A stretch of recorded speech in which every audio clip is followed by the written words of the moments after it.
Thomas, you were transported to Terezin Concentration Camp. Can you tell me what it was like when you first arrived there? Sure.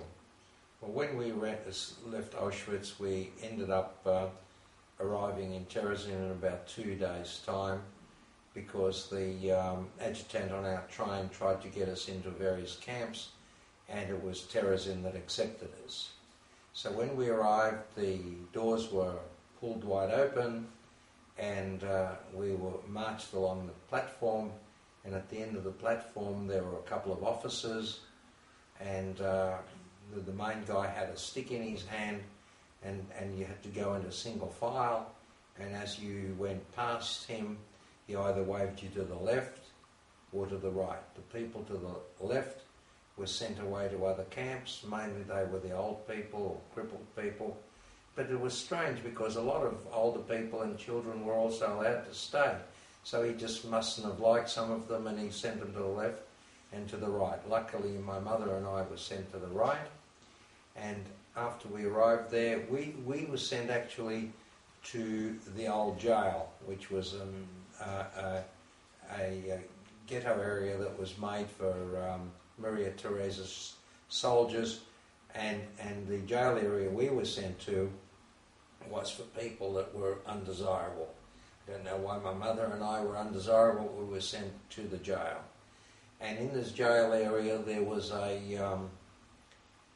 shower area, and they said that we were dirty, and we had our hair all shaved off, and we had to undress and throw all our clothes into a pile and stand there naked in the cold. It was virtually Christmas time, I think it was the 23rd of December. We're standing there and shivering for about an hour, hour and a half, it seemed forever. And then we were told that we were to go into the showers, and these showers were going to have some caustic material in them that would wash us so that we wouldn't bring lice and filth and disease into the camp.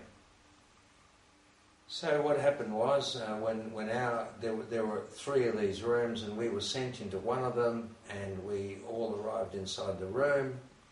The doors were slammed shut, the lights went off, and someone screamed out that this is a gas chamber, and everyone was screaming and upset, and some people were banging their heads against the wall, some people were, I couldn't see them, but one heard that that's what they were doing.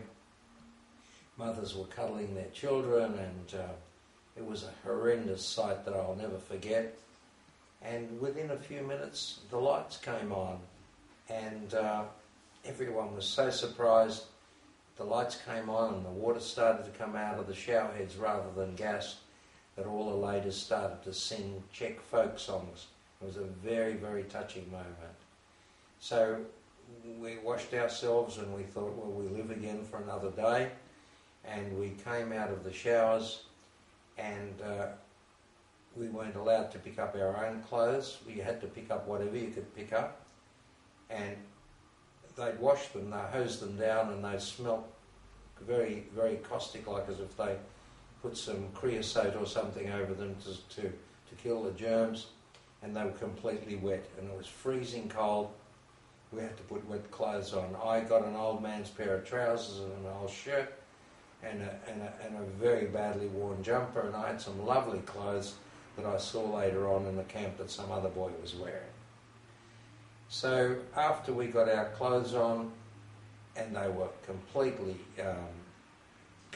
wet and dripping still, and we marched off towards a big auditorium, where in our room there were 600 people, and there was only one toilet and one hand basin, and there were bunks all the way around the room. You couldn't sleep on a bunk, one to a bunk. There were 6 people to a bunk, and you slept at right angles with your feet hanging off one side and your head off the other side.